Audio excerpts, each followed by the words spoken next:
ವಿಧಾನಮಂಡಲದ ಅಧಿವೇಶನ ನಡೆಯಲು ಅವಕಾಶ ನೀಡದ ಪ್ರತಿಪಕ್ಷ ಬಿಜೆಪಿ ನಡೆಯನ್ನು ವಿರೋಧಿಸಿ ಆಡಳಿತಾರೂಢ ಕಾಂಗ್ರೆಸ್ ಪ್ರತಿಭಟನೆ ನಡೆಸಿತು. ವಿಧಾನಸೌಧದಲ್ಲಿ ಮಹಾತ್ಮ ಗಾಂಧಿ ಪ್ರತಿಮೆ ಮುಂಭಾಗದಲ್ಲಿ ಕಾಂಗ್ರೆಸ್ನ ಸದಸ್ಯರು ಧರಣಿ ನಡೆಸಿ ಬಿಜೆಪಿ ನಡೆಯನ್ನು ವಿರೋಧಿಸಿದರು.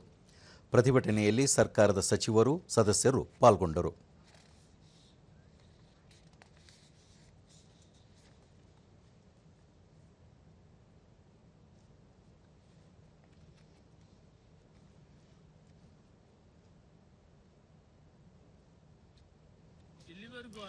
ಈ ಸಂದರ್ಭದಲ್ಲಿ ಸಚಿವ ಕೆಎಚ್ ಮುನಿಯಪ್ಪ, ಬಿಜೆಪಿ ಸದಸ್ಯರು ಅನಗತ್ಯವಾಗಿ ಸದನದ ಕಲಾಪಕ್ಕೆ ಅಡ್ಡಿಯುಂಟು ಮಾಡುತ್ತಿದ್ದಾರೆ.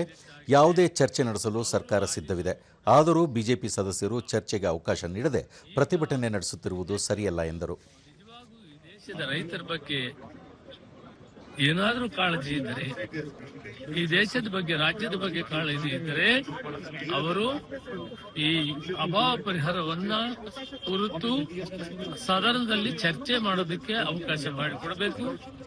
ಆ ಸಂದರ್ಭದಲ್ಲಿ ಅವರು ಏನ್ ಹೇಳ್ಬೇಕಂತಿದ್ದು ಎಲ್ಲ ಹೇಳಕ್ಕೂ ಅವಕಾಶ ಇರ್ತದೆ.